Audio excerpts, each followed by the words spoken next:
Hey everyone, welcome back to the channel. It's me, Iamtongue, and today I have a little bit different video. Today we are going to rank all the Fujifilm XF lenses that I ever used in my entire life.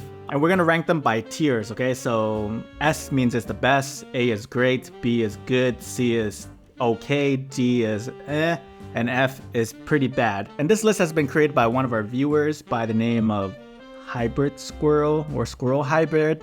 Squirrel Hybrid. I'm also going to leave this tier list in the description, so if you guys want to create your own video with the list, be my guest. I'll share it for everyone. Before we begin, I just want to say that I haven't tried all the lenses. How I'm going to base this ranking system is the level of excitement that the lenses have given me. It's going to be mixed in with performance as well, but I'm going to let you know how I feel. I'm going to give you like a little description of each lenses as I go on. The 8mm 3.5 I haven't tried yet, so we're going to skip that. The 14mm f2.8 I've owned, and I didn't really get into it. 14mm is a weird focal length. Ultra wide lenses for me is really hard to get into. That's why I'm giving it a C. And the 16mm f1.4, great lens.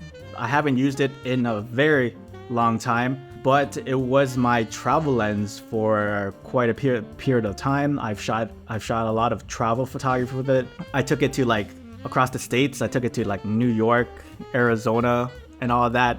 California. Yeah, it was a pretty good lens. It was a decent lens. I shot some portraits with it as well.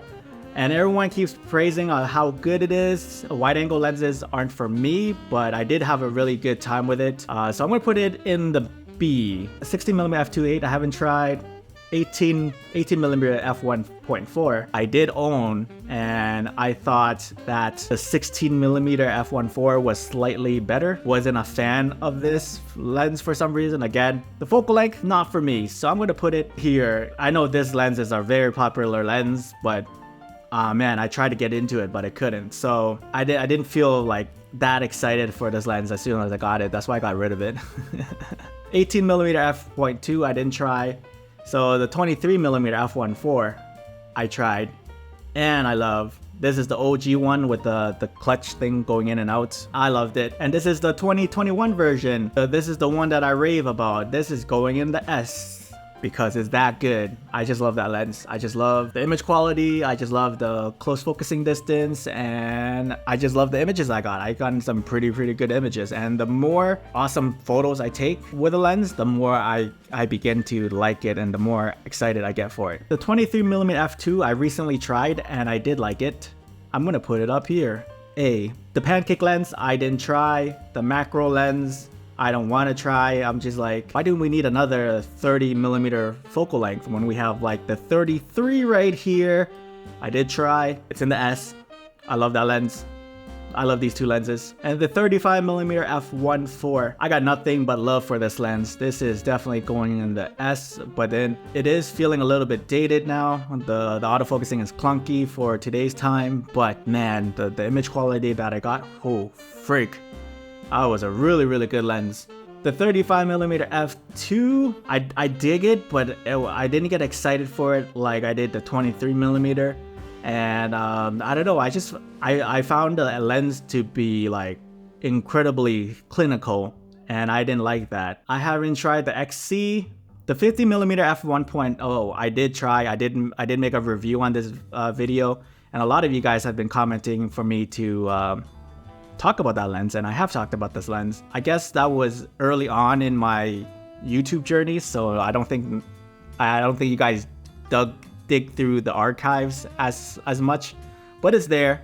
I thought the image quality was incredibly sharp, and at f1.0 it was pretty cool. I remember Fujifilm announced that they were gonna make a 33mm f1.0, but for some reason they like axed that and they instead made this lens, and maybe there's some sort of resentment because I really wanted the 33mm f1.0 to come out, but they opted for this instead, so maybe that's why I'm still like holding a grudge. But from 1.0 to 1.2, it's not that much. You don't see that much like shallow depth of field, so I just thought, oh man, I thought I was gonna get like some serious shallowness, but I didn't. This is just from my again, this is just purely subjective. You guys can have a totally different list. The 50mm f2. This is like the most underrated lens of all time from Fujifilm. Like, no one talks about this lens ever. The shots that I got with it when I had it, oh man, it was incredible. Great image quality, great focal length.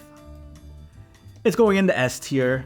It's an S lens. No one talks about it. Let's talk about the 56mm f1.2. I'm gonna give the 2014 version an A. I love the images that I got when I was using it. The character, the sharpness, but the autofocusing is kind of slow and it's kind of clunky, but the image quality makes up for it. And the 56mm f1.2 for 2022. This is the updated version, also known as the Mark II. Oh man, this is hard. I do like this more than the old version, but I don't think I can put it in the S tier yet. So I'm gonna put it in the A. I'm gonna put it in the A for now because I need to put in more reps. I like it more than this, but I don't like it enough to put it in here. So maybe this could be like an A+ or something, somewhere in between. Let's move on to the 80mm f2.8. Okay, I freaking love this lens. Insanely sharp. I'm going to put it in the S. Nothing but love for that lens. Nothing but love. The 90mm f2. Freaking love this lens. Boom. S. Because the images that you get, like the compression, the motions, just the image quality is sharp, wide open. Man, I just love that lens, man. I call it the cinematic lens because every time I take a shot, it just looks like it's from a movie. It's that good. I love it. The 8 to 16mm f2.8. I did try this lens and I did like it, but it's too freaking big and it's too freaking expensive. And I think if it was priced at somewhere more reasonable, I would probably give it a better score. I think it's going into the B section because I thought the images I got were like sharp and crisp, but like the weight and the fact that it's has a bulbous element, you can't put like a filter on it, that sucks too. The 10 to 24mm, I reviewed it too. I bought the updated version, I reviewed it, and it's pretty good, but it's not as sharp as the 8 to 16mm. But again, it's small, it's compact, and it does the job for like 90% of like people out there that needs like, you know, an ultra wide angle lens. I'm going to put this in the B. Okay, so 60mm f2.4, I haven't tried. You guys are telling me to try it because it's a good macro lens. 200mm f2, I haven't tried. Again, such a big ass lens and it's way out of my budget. 15 to 14mm, the XC lens, I haven't tried this lens. And again, there's just so many lenses to try and I just friggin' want to try them all, but I just don't have the time. So I have to be selective of what I try, and because there's like always new latest releases coming out, I have to keep up with that too. So some of these lenses, they are being forgotten. The 16 to 55mm f2.8. This is the first lens that I've ever owned when I got into the Fujifilm ecosystem. I bought the X-T2 and I bought this lens. I just said go big or go home, man. It produced some amazing pictures for me over the years, and there's a lot of sentimental value with it. It was like my first baby, and then I sold it, and then after that I got into prime lenses. Then after that I got bored, so I traded all those prime lenses and then picked this lens back up and consolidated all those lenses with this one focal length right here, because you already heard that the 16 to 55mm is like 5 prime lenses in one lens because it's that sharp and it's that good. And I'm going to put in the S tier. That's where it belongs. Kit lens, the 18 to 55. And again, I haven't tried this lens. Everyone keeps saying it's really, really good. So I'm going to have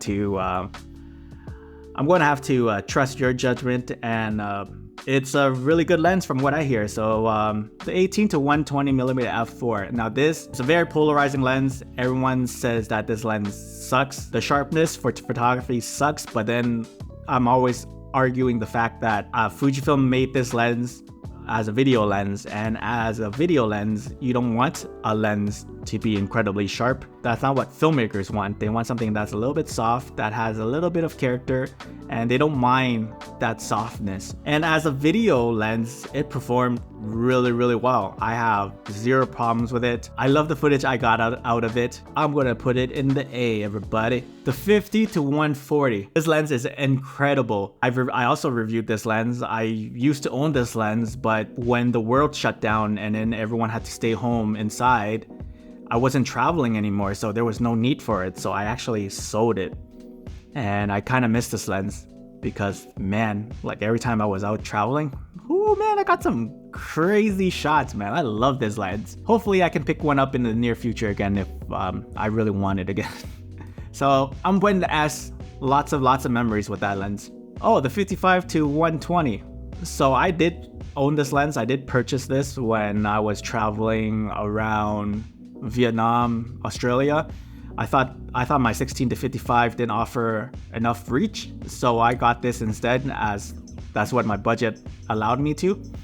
And I thought it was fine for what it is. I thought the image quality was great. It's a lot more contrasty than some of the other lenses out there. I thought when I took the images, it was like very punchy. There was a lot of like contrast. I always thought the autofocusing was a little bit slow, but the reach was pretty cool. I don't remember getting excited for the shots that I took. Maybe because I wasn't used to that focal length. So soon after, when I came back to Canada after my long year trip to like living in Australia and Asia, I actually sold this lens because I'm like, I don't need this lens anymore. So I would put in the C, everybody. The 70 to 300, this is the newest lens that came out like maybe a couple years ago. I probably won't need it. Maybe once I start traveling a lot more, I'll consider it. If we go to places where I was just like, ah man, I need that extra reach, perhaps I'll pick one up if it's like really cheap. So far I tried 21 Fujifilm lenses. Oh my goodness, I tried a lot of lenses. That's crazy, man. These are either zoom lenses or specialized lenses that I haven't got around to, or I have like no desire of reviewing because they don't interest me whatsoever. So yeah, there you have it. What do you think of my list? Is it justifiable or not? Let me know in the comment section below. And again, this is purely subjective. This is according to what I shoot nowadays, and that's mostly portraits with a little bit of like travel, lifestyle stuff sprinkled in between. I hope you enjoyed today's video. And if you like Fujifilm content, consider subscribing to my channel where I do videos like this on a weekly basis. Thanks so much.